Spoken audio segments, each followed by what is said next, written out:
Yo, what's up? Magandang araw mga kabayan. For today's vlog po ay pag-uusapan natin ang aking trabaho dito sa Cayman Islands. So, para nga po pala sa mga hindi pa nakakaalam, ako po ay graduate ng Bachelor of Science in Civil Engineering sa Divine Word College of Calapan, Calapan City Oriental, Mindoro.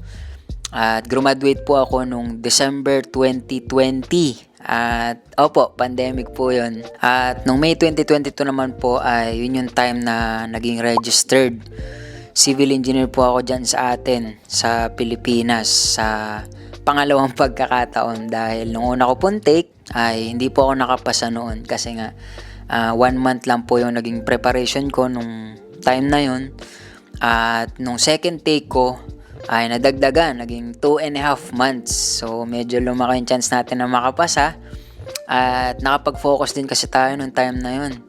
Kasi bukod sa medyo mahaba yung time ko para mag-review, tumira din ako sa isang apartment sa Sampaloc, Manila. At ayun, nakapasa ako sa board exam nung May 2022. At after nun, wala pa isang buwan ay humanap na agad ako ng trabaho.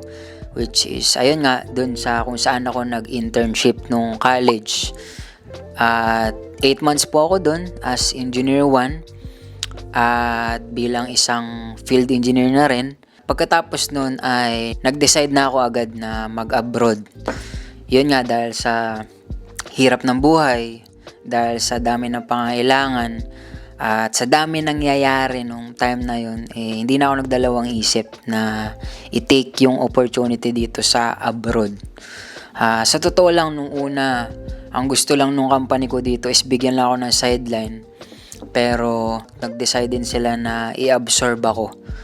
At ayun nga, sobra akong thankful kasi hindi lahat ng nag-abroad ay nakakakuha ng trabaho na related doon sa kung ano yung tinapos nila. Banda-banda rin na ikikwento ko po sa inyo kung paano ako nakarating dito. Pero meron pong isang taong tumulong sa akin, ayun nga, si Kuya Jay, which is siya yung kasama ko ngayon sa trabaho. At siya po yung nag-recommend sa akin sa company. At ayun nga, nung February 2023 katapusan, nag-resign ako dun sa private firm na pinagtatrabahuan ko. And then, nag-start na ako na mag-work by March 1 dito sa bago kong company. So, in short, 3 years na po ako ngayon dito na nagwo-work sa company ko. Pero dito mismo sa Cayman Islands ay 2.5 years na po ako. So, hindi ko alam kung anong months. Pero sa July ay magti 3 years na po ako, mga kabayan. At so far ay sobra po ako nag-enjoy sa kung ano yung ginagawa ko. Nagagawa ko po kasi yung gusto ko. Ayan, mag-drawing. Tapos syempre minsan napapadpad din ako sa site para mag-inspection. At masaya po ako dahil ayun nga, related pa rin sa kung ano yung tinapos ko, yung trabaho ko. So ayun na nga, ang aking pong posisyon, ang aking pong trabaho dito sa Cayman Islands ay isa po akong construction technologist. Although hindi po sa civil engineer, pero at least related pa rin po dun sa kung ano yung tinapos ko.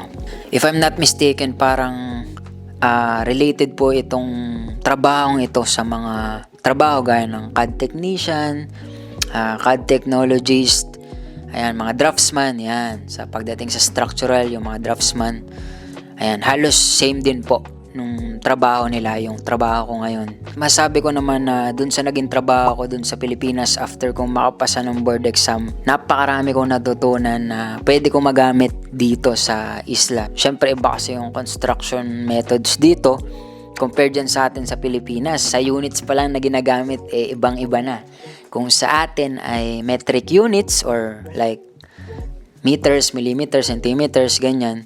Dito naman po ang ginagamit is feet tsaka inches or yards. Yun ang karaniwan nilang ginagamit dito sa Cayman Islands. Sa 4 months na nag-training ako sa Pilipinas, sobra talaga akong nahirapan dun sa ginagawa ko kasi ayun nga, wala akong idea pa nun. Ayun nga, kakapasa ko pa lang nun. Tapos ibang-iba nga yung methods dito compared dyan sa atin sa Pilipinas. Basta, medyo nahirapan ako dun sa 4 months na yun. To the point na sinabihan na nila ako na, sorry RV, if you cannot do it, baka humanap na lang kami ng iba. Di ko maalala yung exact word na sinabi ni Kuya sa akin nun, pero ano na kasi nun, parang kahit anong turo sa akin, kahit anong pukpok ang gawin sa akin ni Kuya sa pagtuturo nung nasa Pinas pa lang ako, hindi ko talaga makuha, nahirapan talaga ako. Pero sabi ko, hindi pwede, kailangan ng tulong ng pamilya ko, kailangan nila ng someone na tutulong sa kanila sa mga babayarin at syempre sa pang-araw-araw naming gastusin kasi nga pandemic nung time na yun eh. Tapos marami pa nangyari. Nag-try pa mag-abroad si mama pero 3 months later hindi rin siya nakahanap ng trabaho sa Dubai. So pinauwi ko na siya. Sabi ko, ma, umuwi na kayo dito. Ako na lang yung mag-a-abroad, sabi ko. Tapos nung time pa na yun, inoperahan yung papa ko. So ano na parang halo-halo na. Putulin na natin doon. Ayun na nga, to make the story short. Nagpursige pa din ako kahit paano na matutunan talaga yung trabaho dito. At ayun nga, pinrasis nila yung permit ko. At wala pang 2 months, wala pang 1 month. Lumabas na agad yung work permit ko. At sabi nila, RV, okay lang ba? Within 2 weeks, umalis ka na dyan. Nagulat ako kasi syempre hindi ako sanay ng malayo sa family. And then within 2 weeks lang aalis na ako agad, which is sobrang bilis. Kaya nung time na yun, sinulit ko yung pagkakataon na yun kasama yung family ko. Yun nga, alam ko na once na mag-abroad ka, marami kang kailangang bagay na i-sacrifice. Lalong-lalo na yung family mo. Kailangan mo silang i-sacrifice in the way na hindi mo sila makakasama ng matagal na panahon. At ayun, syempre yung mga ginagawa ko sa buhay, like yung passion ko, yung pagsasayaw ko, yung paglalaro ko ng soccer, marami akong pangarap dun sa totoo lang, pero inano ko lahat yun, sinacrifice ko lahat ng yun. Pero wala akong pinagsisihan sa kung nasan man ako ngayon. Masaya ako na dito ako napadpad sa Cayman Islands at masaya rin ako sa kung ano yung trabaho na ginagawa ko ngayon. Actually yan, yung pagdodrawing, yung pag-AutoCAD, kung alam nyo yun mga kabayan, na-adapt ko siya sa papa ko kasi si papa architect siya. At nung bata pa lang ako ay every night lagi ko siya nakikita na tak tak tak tak tak. Alam niyo yung nagdo-drawing ng ganun tak tak tak tak. Pakinig na pakinig ko. So hindi ko na-imagine na yun din pala yung magiging trabaho ko pagdating ng araw. Although nasa structural side siya, pero at least halos same pa din nung ginagawa namin. Kaya hindi ako nahirapan kasi gusto ko yung nag-AutoCAD, gusto ko yung nagdo-drawing, gusto ko yung mga kabayan. Ayoko kasi nung nasa construction side, yung parang nagmamando ka kung anong gagawin ng mga tauhan mo. Ikaw lahat. Alam mo yun? Alam mo yan ng ating mga kababayan na nagtatrabaho sa construction kung gaano kahirap ng nasa field. At ayun, nung nandito na ako, nasa opisina lang ako, pero pagalipas din ng ilang buwan, pinasabak din nila ako sa site. Ayun na nga, ang daming kwento. Pag-usapan na nga natin yung trabaho ko dito. So gaya na sinabi ko kanina, isa po akong construction technologist. Based sa aking contract ay ito po yung roles ko at responsibilities pagdating ko po dito sa isla. Unang-una dyan is yun nga, yung drafting in CAD or BIM. So, alam niyo naman yung CAD, diba? Yung AutoCAD. Yun ay 2D and 3D software. Most of the time, 2D siya na ginagamit ng mga professionals na nasa construction industry, engineering industry, structural industry, civil engineering industry. At halos lahat ng engineering ay ginagamit itong software na ito. At next is yung BIM. Para sa mga hindi nakakalam, ang ibig sabihin po ng BIM ay Building Information Modeling. Isa po siyang collaborative digital process for creating, managing, and updating information across a construction project's life cycle. Google! Hindi, sa madaling salita, ito po yung makabagong way or makabagong sistema na ina-adapt ng mga professional ngayon pagdating sa construction industry.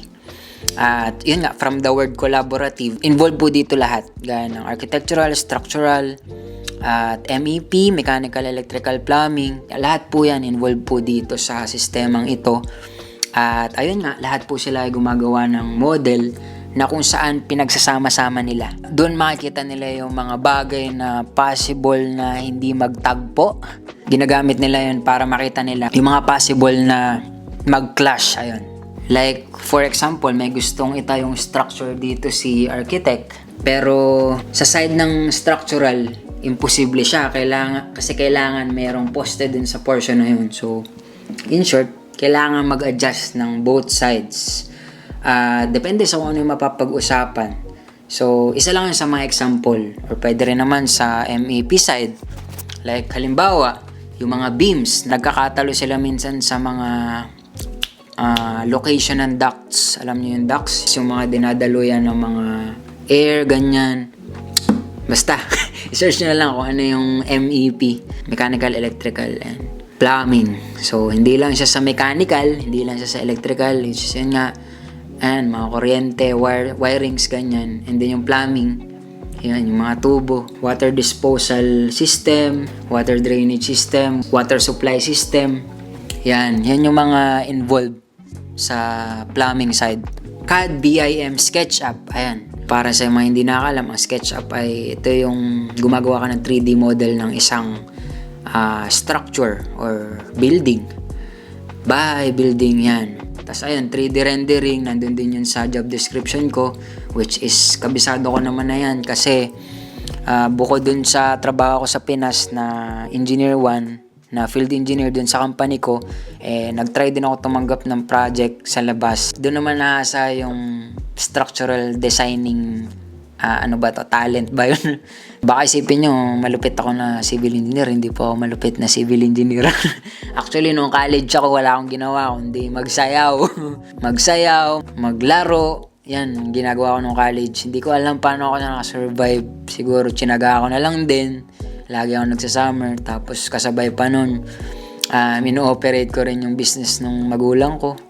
So, imbis na uuwi na ako pa uwi, pumupunta pa ako sa lotohan para maging lotto operator nun. Naalala ko nung college ako. And then after nun, pupunta pa ako sa playhouse namin sa Centro Mall, sa Robinson.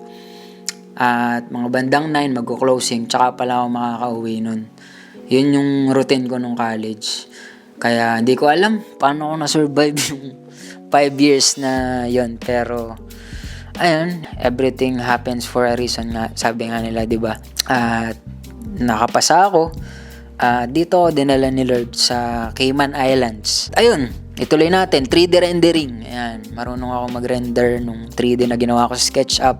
Nirender ko siya sa Lumion. Nakalagay pa rin is Assist Civil and Structural Engineer. So dito kasi sa company namin, meron 2 uri ng engineers dito. Actually 3. Una is yung structural engineers, pangalawa yung civil engineers, at pangatlo naman is yung geotechnical engineer. At meron din po kami isang architect doon, yun si Kuya Jay. Yun, assist. Yun yung aking job, i-assist sila. And kasama na doon is yung preparation of civil and construction drawings. Sa side ng civil, nakapaloob dito yung stormwater management and site grading design. So, hindi ako doon napunta. Sa structural side po ako napunta, kaya structural plans po talaga yung ginagawa ko ngayon. Gamit yung, yun nga, AutoCAD at saka Revit. Ayan. So, dito na lang din ako natutong mag-Revit. Ayan. Buti na tutunan ko yun. Kasi nung college, dinaya ko pa yun. Sa totoo lang, dinaya ko yung Revit project ko. So, pinalabas ko, nagawa ko yun sa Revit, pero hindi. Which is, di ba, sobrang pangit pakinggan, di ba, na nagdaya ako. Pero, yun talaga yung ginawa ko. Pero at least ngayon, kahit pa paano, marunong na ako mag-Revit. At iba ka sa pakiramdam pag marunong ka mag-Revit. Kasi sa industry namin, pag marunong ka po mag-Revit, kahit saan ka magpuntang bansa, malaki talaga yung chance mo na ma-hire. Kain na ako ng stick ko. Nagutom mo. Favorite ko to. Yung nagre-review ako, favorite ko to. Ayun, tuloy natin. At ayun, kami din yung nagko-coordinate ng construction drawings, planning administration, tsaka submittals sa online system. So, sa ngayon, hindi ko pa siya nagagawa. Pero bandar-bandar yan. Hopefully, magawa din natin yan. At ayun, nakaspecify din doon na be part of task or project teams. I don't know, pero sa pagkakaintindi ko ay parang ayun, magiging bahagi ka ng mga ng mga project. Kasi yung company namin, meron silang ino-offer na project management. So, ayun, possible maging part ka nun. At higit sa lahat, be direct and supervised by project engineers. So, ayun, binabasa ko lang yun. Binabasa ko lang yun kasi yun nakalagay sa, sa contract ko. At ayun nga, yung trabaho ko dito sa Cayman Islands, most of the time, ang ginagawa ko talaga is nagdo-drawing po ako ng 2D structural plans. At ayun nga, nakakagawa na rin ako ng Revit projects. Pero maliliit lang, hindi ko pa kaya yung malalaki. Most of the time din, nasa site po ako, nagkakandak ako ng special inspections. At ayun nga, yung ginagawa ko lang po doon is chine-check ko kung nag-ex ba yung nasa site with respect dun sa design na ginawa ng company namin.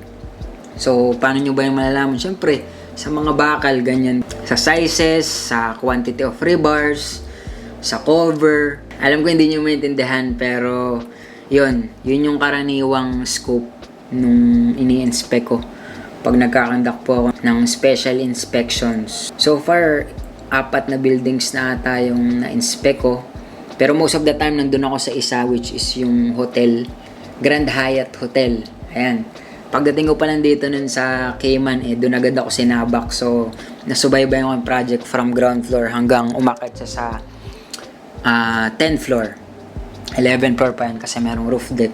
Kasi dito sa isla, meron lang silang maximum numbers of stories. Sa pagkakalam ko parang 10 level, hanggang level 10 lang yung pwede. Kasi yun nga, maliit lang yung isla, so hindi ka pwede magtayo ng matataas na building. Minsan pumupunta din ako sa Cayman Brac, so i-search nyo na lang. Pero yun po ay kailangan mong sumakay ng airplane, 45 minutes plane, papunta dun. At yung in-inspection ko po dun ay isang school. Government project po siya. At dito naman ayun nga, isang hotel, isang parang apartment, tas 5 buildings yun. I don't know if residential siya, 2-story residential na may 5 buildings. Yun yung latest kong pinag-inspectionan. And then yung isa dito sa malapit sa amin, commercial siya, commercial building. Alam ko 4 na buildings yun. Isang beses pa ako nag-inspect doon, most of the time kasama ko talaga sa office. Pero ayun, nag-inspect din ako doon. So, bada-bada rin, mag-share ako ng mga experiences ko sa inyo, kung ano nga ba yung mga pinagdaanan ko dito sa site, ano yung mga naging experiences ko na hindi kaaya-aya, yung mga nakakatakot na experience ko. Nakakatakot in the way na, alam mo yun, parang life-threatening yung pangyayari. Aksidente, ayan, mag-share din ako ng mga experience ko about sa aksidente sa site. Ayan, hindi naman ganun kalala, pero muntik na kasi. Kaya, ayan, isi-share ko yan sa mga susunod ko pong video. At, ayun, I guess dito ko natatapusin tong vlog natin for today. I hope nag-enjoy kayo. I know, hindi lahat interesado na malaman ko ano yung ginagawa ko. Pero, I just wanna share my journey here. Gaya nga na makikita nyo sa aking YouTube channel description. Samahan nyo ako sa aking journey dito sa abroad, dito sa Cayman Islands. Kaya sinishare ko sa inyo yung trabaho ko dito. At ayan, yan po yung ginagawa ko. At ayun, see you again next vlog. Mag-iingat po kayo palagi. Kung di pa po nakasubscribe sa aking channel, please subscribe to my channel and click the notification bell para updated po kayo sa aking mga susunod na vlogs. Alright, lagi po kayo mag-iingat mga kabayan. See you again next vlog and God bless.